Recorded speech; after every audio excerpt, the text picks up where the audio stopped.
Antes de mergulhar nesta história incrível, considere se inscrever no canal e ativar o sininho. Cada história aqui tem algo a dizer, e você não vai querer perder nenhuma.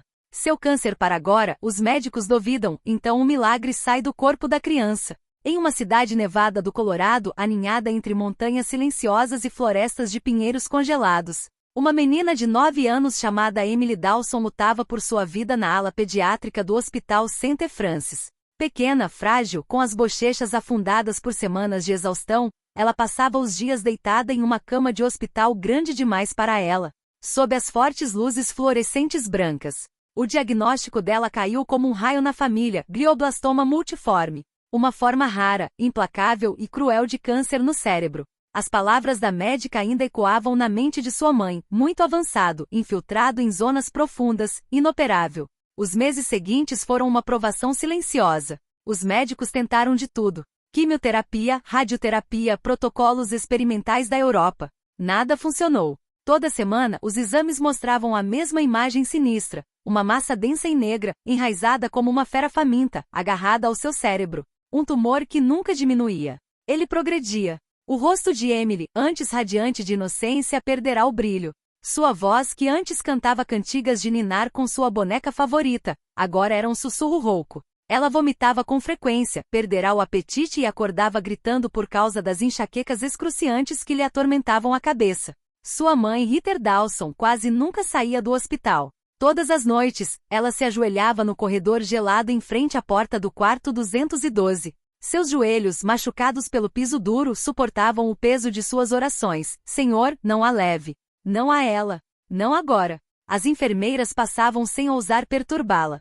Chamavam-na de a estátua da fé. Ela ficava ali muitas vezes por horas rezando, chorando, sussurrando o nome da filha em suspiros entrecortados. Por sua vez, Michael Dawson, o pai, vivia em um mundo paralelo. Incapaz de aceitar o inevitável, ele se transformará em um pesquisador obsessivo. Todas as noites, ele se trancava na sala de estar no térreo, cercado por seu laptop, livros de medicina e artigos científicos impressos às pressas. Enviava e-mails para pesquisadores em Boston, Zurique e Tóquio. Fazia ligações em horários estranhos, implorando por conselhos, uma molécula, um ensaio clínico, qualquer coisa que pudesse salvar sua filha. Ele mal dormia. Seu rosto estava com olheiras escuras, seu cabelo havia ficado prematuramente grisalho. Mas ele se recusava a ceder. Em um pequeno caderno preto registrava tudo: sintomas, reações aos tratamentos, minutos de sono, variações de temperatura. Queria acreditar que, acumulando dados, acabaria vendo o que outros não viam. Mas apesar de todos os esforços, Emily estava decaindo. Dia após dia, a vida parecia escapar lentamente de seu corpo, como areia fina que você não consegue segurar entre os dedos. E neste quarto 212, onde a esperança se esvaía lentamente, ninguém ainda sabia que um milagre estava prestes a acontecer. Um milagre que mudaria tudo. Numa noite de inverno, enquanto a neve cobria a pequena cidade do Colorado como um manto silencioso, o Hospital St. Francis mergulhou em sua habitual calma noturna. Nos corredores, apenas as luzes fracas da equipe noturna iluminavam as paredes, lançando sombras longas e incertas. Lá fora, o vento soprava suavemente, varrendo as janelas como um lamento distante. No quarto 212, Heather Dawson cochilava, encolhida na poltrona de couro desbotado, com um chale cinza sobre os ombros magros. Sua mão ainda repousava sobre a de Emily, que jazia inconsciente, mas estranhamente em paz. O bip constante do monitor cardíaco enchia o quarto com um ritmo hipnótico. De repente, um aroma incomum preencheu o ar. Uma mistura delicada de incenso, lavanda recém-colhida, e uma nota floral que Heather não conseguiu identificar. Algo doce, quase celestial, mas carregado de um peso ancestral. De repente, ela abriu os olhos. Parado a poucos metros da cama, havia um homem. Ele não havia entrado pela porta. Ela tinha certeza disso. Ele estava simplesmente ali, como se tivesse se materializado em meio ao silêncio. Ele vestia uma longa túnica branca feita de um tecido que ela nunca vira. Nem algodão, nem seda. Algo diferente. O material parecia absorver a luz enquanto a refletia suavemente, como se vibrasse com um calor vivo. Seus cabelos castanhos caíam sobre os ombros e seus olhos eram de um azul intenso e incandescente, brilhantes demais para serem humanos, mas impossíveis de desviar o olhar. Heather sentiu a garganta apertar. Seu coração disparou. Ela queria se levantar, pedir socorro, gritar, mas nenhum som saiu. O homem se virou lentamente para ela e a encarou com um olhar calmo e infinito. Quem é você? Ela conseguiu sussurrar com a voz embargada. Ele sorriu. Um sorriso repleto de uma paz insondável, uma serenidade que rompia camadas de medo. Ele não parecia pertencer àquele hospital nem àquela época. Sou apenas um mensageiro, disse ele num tom suave, quase cantado. Não estou aqui para a morte, mas para o que vem depois. Ritter sentiu o sangue gelar. O tempo pareceu desacelerar, como se o universo tivesse parado para ouvir aquela cena. O ar na sala ficou mais denso, saturado de um silêncio vibrante e sagrado. Ela queria se levantar, protestar, mas o homem gentilmente levantou a mão com a palma aberta em sua direção. Seu câncer vai parar agora. Então ele se virou para Emily. Ajoelhou-se ao lado da cama e colocou a mão direita na testa da criança. Naquele exato momento, uma luz dourada irrompeu de sua palma, pulsando como um coração luminoso. Espalhou-se pelo corpo de Emily, subindo pelos braços, pelas pernas, envolvendo seu tronco, até formar um casulo de ouro puro ao seu redor. O ar começou a vibrar, como se cada molécula cantasse. Até as paredes pareciam respirar. Ritter, incapaz de se mover, observava a cena com lágrimas nos olhos. Ela não conseguia falar. Ela não queria falar. Um calor sobrenatural se espalhou pelo quarto, suave e ardente. O rosto de Emily, pálido há semanas, recuperou sutilmente a cor. Uma respiração mais profunda escapou de suas narinas. Seu peito, que até então mal se elevava, começou a seguir um ritmo constante, profundo e animado. Então, tão repentinamente quanto começou, a luz se dissipou. O homem se levantou. Seu olhar encontrou de Ritter uma última vez. Ela está livre agora. O resto não é seu. E num piscar de olhos, ele se foi.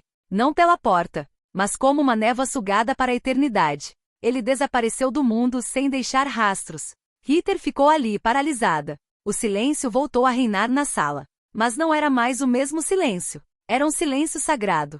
Na manhã seguinte, quando os primeiros raios de sol penetraram pelas persianas do quarto 212, um sussurro inesperado quebrou o silêncio. Mãe!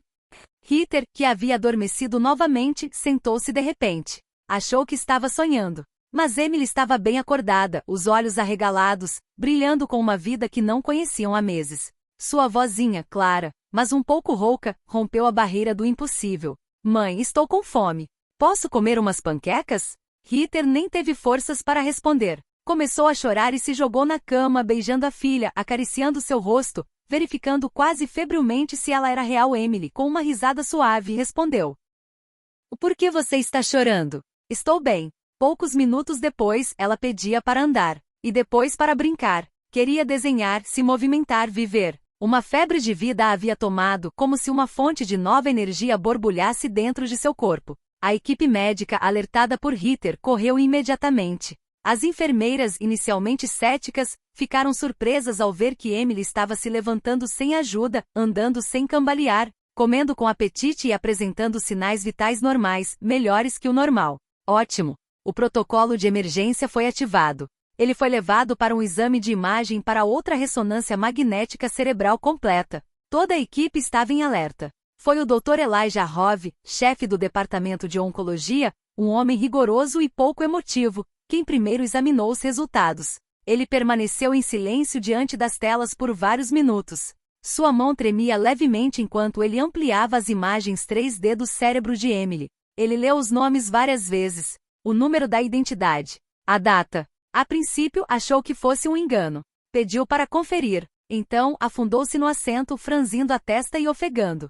Não é possível, murmurou ele. Não é clinicamente possível. A imagem do tumor, aquela massa escura e agressiva, emaranhada no córtex frontal e no tálamo, desapareceu completamente. Não encolhida, apagada, dissolvida. Mas o que o chocou ainda mais foi a completa ausência de qualquer vestígio da doença. Nenhuma fibrose, nenhuma microcalcificação, nem mesmo uma cicatriz. Como se o cérebro de Emily nunca tivesse sido afetado. Ele se levantou e foi para o quarto.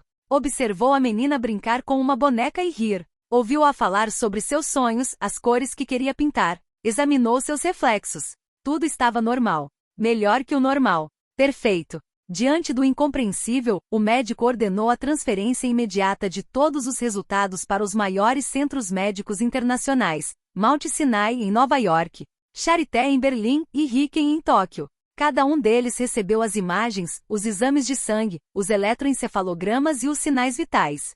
As respostas, uma por uma, chegaram nos dias seguintes. O mesmo veredito em todo o mundo. Não há vestígios de câncer. O cérebro está em condições excepcionais. Não há nenhuma explicação médica atual que justifique tal recuperação.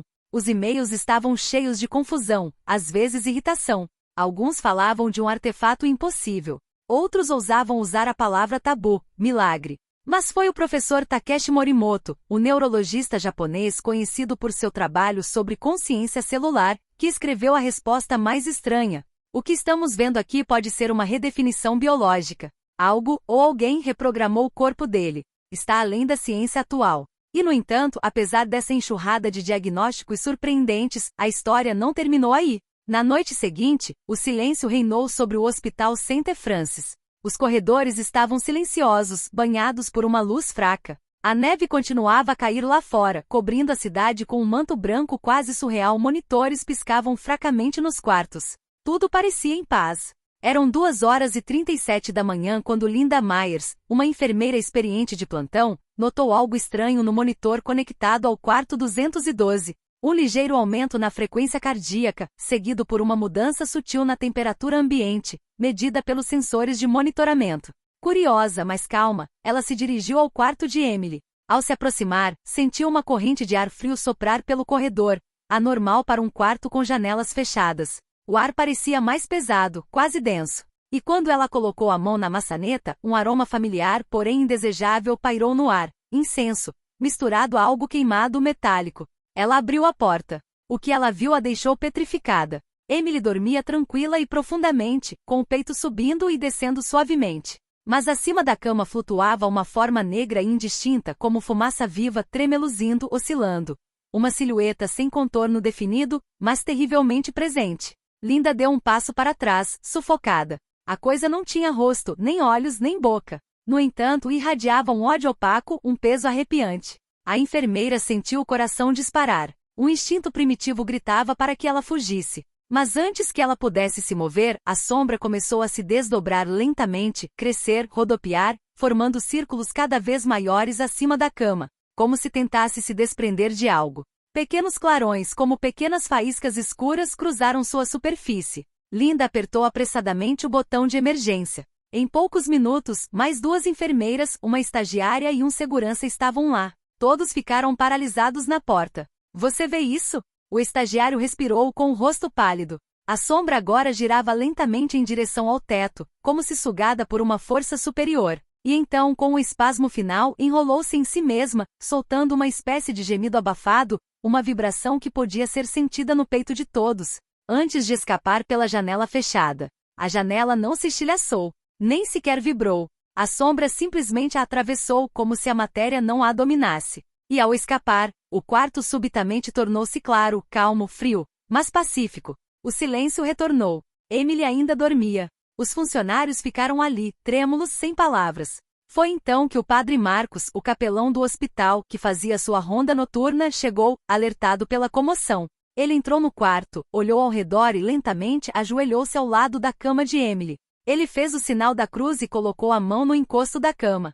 Ela está livre, murmurou ele. Não era apenas uma doença. Era uma presença. Algo conectado a ela, ou talvez algo que a habitava. Mas agora acabou. Ela foi purificada. Aquele mal foi erradicado. Ninguém respondeu. Nenhuma palavra teria sido forte o suficiente. Mas todos sabiam que o que tinham visto jamais poderia ser relatado em um laudo médico. Não era um fenômeno físico nem uma alucinação coletiva. Era algo diferente. E naquela noite, no caderno de observações de Linda, no momento da passagem, ela simplesmente escreveu: fenômeno inexplicável. Energia escura observada. Presença desaparecida. Criança em paz. Quarto abençoado. Poucos dias depois, à medida que os dias ficavam mais amenos e a neve derretia lentamente sob os raios da primavera que chegava, Emily encontrou a voz para falar sobre o que havia vivenciado, do outro lado do silêncio. Sentada num banco no jardim do hospital com um gorro de lã colorido na cabeça, ela observava os pássaros bicando o chão, com o olhar perdido na distância. Foi então que ela quebrou o silêncio delicadamente. Mãe, pai, eu lembro. Ritter e Michael trocaram um olhar. Eles permaneceram em silêncio, sem fazer perguntas. Mas agora Emily estava falando. Eu estava num lugar muito estranho. Era escuro, mas não era assustador. Era como um céu enorme sem estrelas. Eu estava flutuando. E havia criaturas. Não sei como descrevê-las. Elas tinham formas, mas não eram realmente humanas. Elas falavam comigo sem abrir a boca. Elas estavam tristes. Michael agachou-se diante da filha com as mãos entrelaçadas. Heather ouviu com lágrimas nos olhos. Disseram que minha hora tinha chegado, que era tarde demais, que eu tinha que ir embora. Mas eu não queria. Eu disse a eles que você ainda precisava de mim, que eu queria viver. Ela fez uma pausa e então continuou com a voz mais suave. E então, ela chegou, uma mulher luminosa. Brilhava como um sol, mas eu conseguia olhar para ela sem que meus olhos doessem. Ela tinha asas, mas não como as dos anjos dos desenhos. Suas asas eram como fogo e neve ao mesmo tempo. Ela também não falava. Ela me olhava com uma doçura que eu nunca havia conhecido. Heather frissona. Ela colocou a mão na minha testa e disse: diga a eles que o milagre ainda é possível. Então tudo ficou claro, como se eu tivesse caído num raio de luz. E acordei. Ao ouvir essas palavras, Heather desabou nos braços do marido. Emily olhou para eles, sem entender por que choravam. Ela estava em paz. A notícia se espalhou rapidamente por todo o país. Jornais locais e depois grandes emissoras nacionais começaram a falar do milagre de São Francisco. Emily tornou-se, apesar de tudo, um símbolo de esperança, do inexplicável, da graça. Convites choveram. Programas de entrevistas, conferências médicas, documentários. Ofertas foram feitas para financiar suas viagens, escrever um livro e até mesmo fazer um filme. Mas Heather e Michael, fiéis à sua experiência, recusaram qualquer exploração comercial. Em vez disso, eles fundaram uma organização, a Luz Dourada, em memória da luz dourada que curou sua filha. A missão desta fundação era apoiar crianças declaradas incuráveis, não como oposição à medicina, mas como um complemento, oferecendo apoio espiritual, arteterapia, oração, momentos de silêncio e conexões profundas com as famílias. Eles investiram cada centavo das doações recebidas em programas de apoio. Banheiros foram abertos em vários hospitais, guias espirituais foram treinados e milhares de cartas de agradecimento chegaram do mundo todo. Quanto ao homem da túnica branca, aquele que disse seu câncer vai parar agora, nenhum vestígio foi encontrado. As câmeras de vigilância do hospital não haviam registrado nada naquela noite. O registro de internações não registrava nenhum visitante naquele momento. A varredura térmica do quarto havia detectado apenas a presença de um adulto, a mãe. Mas as testemunhas tinham certeza. Heather tinha visto aquele homem. Ela tinha ouvido suas palavras. E Emily tinha se curado. Algumas enfermeiras começaram a acreditar que se tratava de um anjo, outras, de uma entidade de outro lugar. Teólogos, médicos e físicos se confrontavam em debates intermináveis. Mas para Heather, a questão não se colocava. O que ela vira não precisava de provas nem de validação científica. Ela sabia. E todas as noites, enquanto aconchegava Emily em sua nova cama, em seu lar finalmente tranquilo, ela se inclinava gentilmente em seu ouvido e sussurrava: seu câncer parou. Mas o milagre veio de você. Porque você escolheu ficar. Porque você é luz. Emily, com seu sorriso sereno, fechou os olhos. Ela também sabia.